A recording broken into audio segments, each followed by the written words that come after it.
Alors vous avez entendu parler d'Airtable et vous vous demandez comment est-ce que je pourrais l'utiliser pour mon cas personnel ou professionnel et surtout à quoi ça va pouvoir me servir. Airtable, c'est un outil qui est génial. Il se base sur le concept des bases de données et clairement il fait beaucoup parler de lui dans le monde du no-code. C'est parce qu'on peut gérer une grande partie de son entreprise directement sur Airtable. On peut l'utiliser comme calendrier de contenu, comme gestionnaire de projet ou encore comme CRM.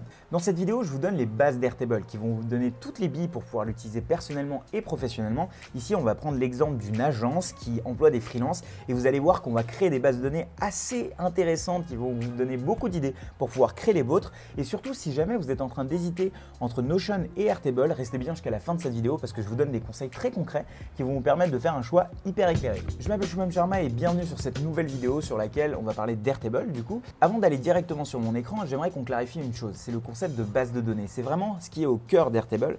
En fait, qu'est-ce que c'est qu'une base de données? Imaginez juste un grand tableur Excel avec plein de colonnes et un nombre de lignes infini. En fait, c'est ça une base de données. Des bases de données, on en trouve partout, dans n'importe quelle application. Par exemple, Uber, vous êtes dans la base de données d'Uber comme étant un client. Spotify, vous êtes dans la base de données de Spotify. Une musique est dans la base de données de Spotify. Donc imaginez, en fait, derrière, chez Spotify, il y a plein de bases de données dans lesquelles toutes ces lignes, toutes ces musiques sont en fait répertoriées. C'est ça une base de données. Donc si on devait recréer Spotify aujourd'hui avec Airtable, ça serait en réalité possible si jamais on l'utilisait en base de données. Mais tout ça va devenir plus clair quand on va aller directement sur Airtable. C'est parti. Alors nous voici ici sur le workspace d'Airtable. Alors qu'est-ce que c'est qu'un workspace? J'en ai plusieurs ici, j'en ai un premier, un deuxième et un troisième. En fait, un workspace, c'est un espace de travail dans lequel on va avoir plusieurs bases. Alors ici, j'ai plusieurs bases qui sont là, j'en ai pas mal. Et une base, c'est quoi? C'est une base de données. Donc nous, on va commencer par créer une base de données. Avant, j'en profite pour vous dire, si jamais vous n'avez pas encore de compte Airtable, vous pouvez avoir 10 $ avec le lien qui est en description, qui est mon lien d'affiliation. Alors clairement, je ne suis pas affilié à Airtable, ils ne me connaissent pas, je suis personne pour eux, mais voilà, c'est une manière d'inviter des gens sur Airtable, donc autant que vous gagnez 10 $ en commençant. Donc on commence par une nouvelle base. Dès qu'on va cliquer dessus, il va nous demander est-ce qu'on veut démarrer avec un template, et il y a pas mal de templates sur Airtable, ou est-ce qu'on veut démarrer en important de la data, donc c'est-à-dire on va importer un fichier CSV, un fichier Excel, ou on peut même importer des bases depuis Trello, depuis Google Sheet ou encore Asana. Nous, c'est pas ce qu'on va faire, on va commencer depuis zéro, donc from scratch. Sachez qu'ici, il y a une bibliothèque de templates assez incroyable, on va pas forcément aller dedans pour pas se perdre. Mais voilà, nous, on va commencer de zéro. Alors, qu'est-ce qu'on essaie de créer en fait aujourd'hui? On va créer un système pour une agence. Imaginons qu'on ait une agence qui a plein de freelances, c'est-à-dire qu'il y a des freelances qui travaillent avec nous. Et de l'autre côté, il y a des entreprises, donc des entreprises avec qui on est en contact. Et nous, on fait travailler ces freelances avec ces entreprises. Imaginons que c'est le cas. Et du coup, on va commencer par nommer cette base de données. On va l'appeler la Shubham Corp, qui est en fait cette fameuse agence. Et on va premièrement voir qu'ici, il y a différentes tables. Alors là, ça ne change en rien de ce que vous avez dans Excel. On peut créer plusieurs onglets, donc c'est des espèces d'onglets qu'on a. Là, pour l'instant, ça ressemble pas mal à ce qu'on voit sur Excel, parce qu'on a des lignes, on a des colonnes. La différence ici avec les colonnes, c'est que chacune des colonnes vont pouvoir avoir des types. Ça n'existe pas dans Excel. Dans Excel, on peut mettre aussi bien en fait du texte que des numéros, que plein de types de choses dans chacune des colonnes, alors que là, en fait, il y a des types. Alors, donc nous, on va commencer par nommer nos colonnes. Donc la première colonne, par exemple, elle s'appelle prénom. Hop. La deuxième, hop là. La deuxième, elle va s'appeler nom. Après, j'ai le nom et puis je vais considérer que ici, j'ai une image, donc j'ai la photo de cette personne. Et comme vous le voyez ici, pour chacune des colonnes, j'ai le choix entre plusieurs types de données. Et en fait, ces types de données, c'est ce qui vont catégoriser ce qu'il va y avoir dans cette colonne. Donc par exemple, ici, vu que c'est une photo, je vais prendre attachment, qui est en fait une pièce jointe. Derrière, je peux avoir un statut, par exemple. Donc si le freelance, il est, par exemple… donc j'ai des statuts de base. Moi, je vais supprimer ici, hop, et je vais créer un autre type de statut. Et là, pour le coup, je vais mettre un single select également et je peux ajouter des options. Par exemple, les options, dans mon cas, vont être, par exemple, si j'ai contacté le freelance, s'il travaille avec moi, donc il est en entreprise, par exemple, ou alors il est sans entreprise. Ensuite, une fois que j'ai créé cette colonne-là, cette field-là, je vais avoir le choix entre ces différentes options. Alors, ensuite, qu'est-ce qui va se passer? Je vais, admettons, pour chacun des freelances, avoir un lien LinkedIn. Admettons, j'ai envie d'accéder à leur profil, donc je vais mettre un type URL et je vais marquer LinkedIn. Hop, je viens de créer une nouvelle colonne. Je vais ajouter ici autre chose. Par exemple, j'ai envie d'ajouter leur taux horaire. Alors, je pourrais ajouter un nombre, mais sauf que dans Airtable, on a la chance d'avoir un type qui est le type currency, c'est-à-dire que c'est une monnaie, tout simplement. Donc là, ça va être de l'euro et je vais mettre ça comme précision. Et du coup, ça va me permettre de savoir quel est le taux horaire de cette personne. Donc, je vais mettre taux horaire, hop, tout simplement. Et puis derrière, je peux mettre aussi un nombre par défaut quand il n'y a rien sur la ligne. Donc hop, je crée taux horaire ici. Ensuite, je vais par exemple ajouter le nombre d'heures que j'ai travaillé avec ce freelance. Donc cette fois-ci, c'est un nombre, hop, donc number. Et donc ce nombre d'heures là, par exemple, j'ai envie que la précision soit uniquement hop à 1 décimal. Je veux que ça soit 1 décimal. Et là ici, je mets nombre d'heures. Voilà. Voilà, j'ai assez d'informations. Hop, donc je vais commencer à remplir ma base ici avec ce que je souhaite. Donc je vais ajouter pas mal d'informations sur chacun de mes freelances avec qui je travaille. Donc par exemple, je travaille avec Arnold. Hop, il a un nom qui est SCW. Et puis derrière ici, je vais pouvoir mettre des photos. Cette photo, ce qui est bien, c'est que je vais pouvoir la prendre de plein d'endroits différents. Donc si je vais taper ici sur Google, je vais pouvoir trouver n'importe quelle photo et je vais pouvoir l'ajouter ici directement dans ma base de données. Et donc, vous n'avez pas à gérer, contrairement à Excel, vous devez uploader cette photo quelque part pour pouvoir la mettre ici. Ici, elle va être automatiquement ajoutée depuis Google. En plus, derrière, je peux dire que j'ai contacté Arnold, mais que en fait, il ne m'a pas encore répondu. Je vais pouvoir mettre son lien LinkedIn. Son taux horaire, je vais pouvoir mettre un nombre et vous allez voir que si je mets 32 € de l'heure, il va automatiquement mettre le sigle euro. C'est parce que j'ai mis le type currency. Et puis derrière, j'ai le nombre d'heures. Donc par exemple, Schwartzy, il n'a pas encore commencé à travailler avec moi. Ensuite, je vais avoir d'autres personnes. Je vais par exemple avoir Nicolas Rémy, donc personne que je viens totalement d'inventer tout de suite. Je vais lui ajouter une photo. Donc vous voyez maintenant comment ça marche. On va prendre le premier Nicolas Rémy qui arrive ici. J'espère qu'il ne regardera pas cette vidéo. Et s'il la regarde, dans ces cas-là, voilà, il vient d'être famous parce que cette vidéo fera des millions de vues, évidemment. Et donc, par contre, Nicolas Rémy, il travaille, il est en entreprise et il a aussi un lien LinkedIn. Donc, hop, je vais prendre le même, je vais copier-coller le même. Par contre, lui, il a un taux horaire qui est assez élevé, qui est de 50 € et lui, il a déjà travaillé une vingtaine d'heures ce mois-ci avec moi. Donc, voilà.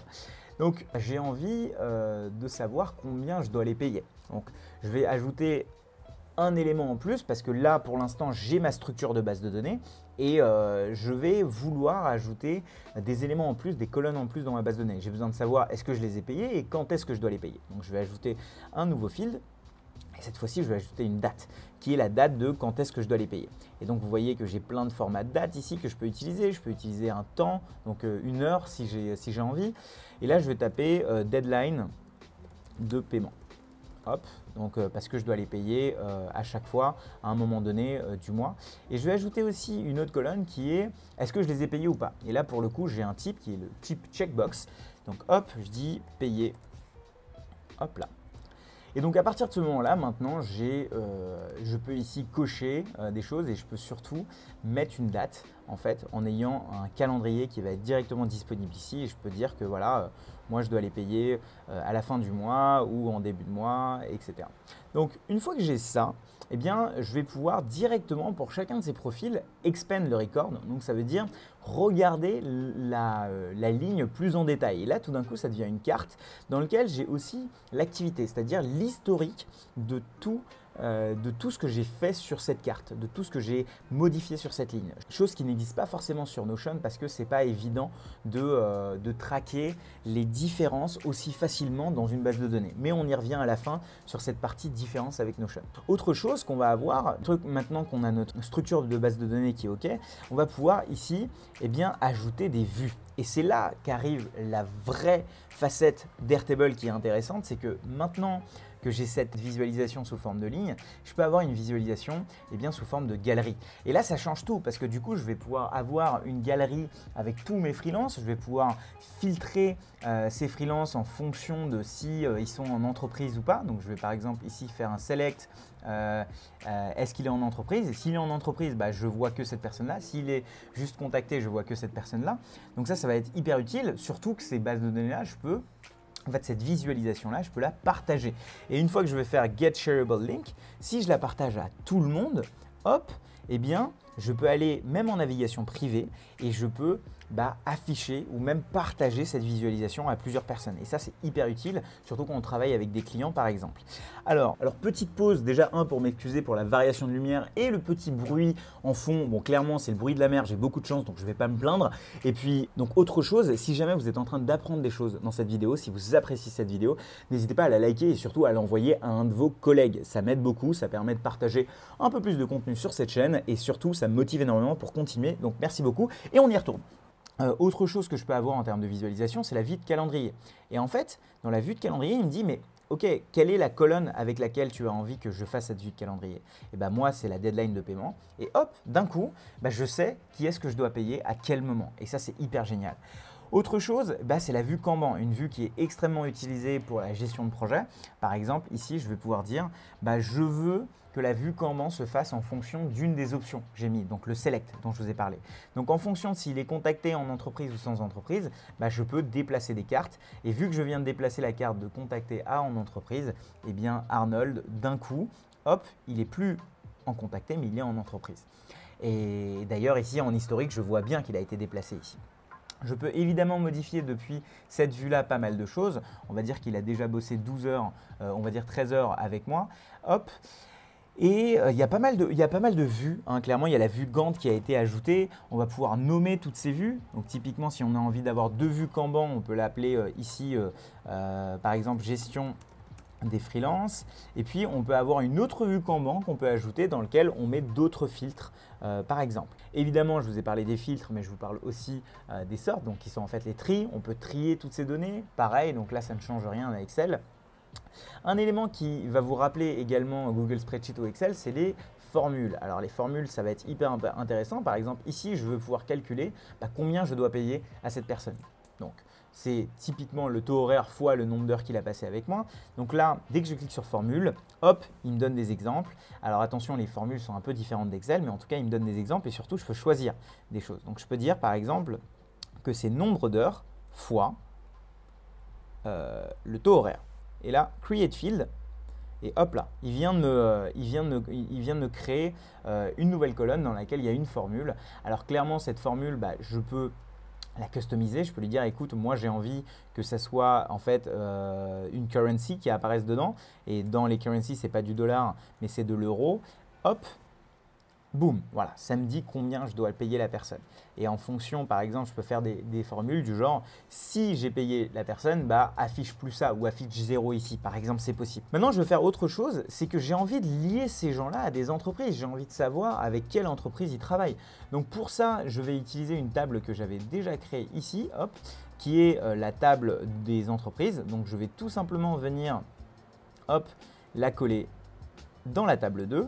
Donc maintenant, je vais vouloir lier ces entreprises à ces freelances. Donc je vais dedans ajouter encore une colonne et cette fois-ci, je vais dire Link to another record et je vais dire que je vais les lier à la table 2 qui est ma table d'entreprise. Et il me demande est-ce que tu peux lier plusieurs freelances à plusieurs entreprises en même temps? Je vais dire oui, hop. Et là, en fait, il me demande qu'est-ce que tu veux afficher en plus dans cette table, qu'est-ce que tu veux afficher en plus une fois que tu as sélectionné l'entreprise. Donc admettons, moi je veux juste afficher le attachment qui est le logo. Hop, donc ici, qu'est-ce qui se passe? Je peux, une fois que j'ai ma table entreprise ici, hop, entreprise, et là j'ai ma table freelance, et en double-cliquant ici, vous voyez que je peux les nommer. Et bien, ce qui se passe, c'est que quand je vais cliquer ici, pour pouvoir ajouter une entreprise, vous voyez que j'ai accès à toutes les entreprises qui ont été ajoutées là-bas. Donc, je n'ai pas besoin de les réécrire. Donc, par exemple, si je dis que Arnold il travaille en ce moment chez Lydia, hop, il y a le logo de Lydia qui apparaît. Si je dis que Nicolas travaille en ce moment chez Swile, hop, il y a le logo de Swile qui apparaît. Et pareil, je vais pouvoir afficher beaucoup plus d'informations. Et là, de l'autre côté, qu'est-ce qui se passe? Eh bien, j'ai également chez Lydia et chez Swile les informations de Nicolas, etc. qui sont arrivés. Et là, comme vous le voyez, dans la carte, à chaque fois, j'ai les informations de tout ça.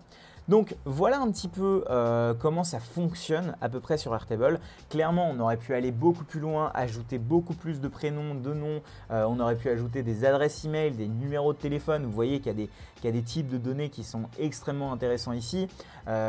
Il y a des choses qu'il n'y a pas sur Notion et justement, parlons-en un petit peu de Notion vs Airtable très rapidement. En fait, c'est quoi les principales différences? Si dans Notion également, on peut faire des bases de données. Et vous le savez qu'on peut dans Notion faire énormément de vues sur des bases de données, etc. Maintenant, qu'est-ce que vous devez choisir si demain vous devez aller soit sur Notion, soit sur Airtable?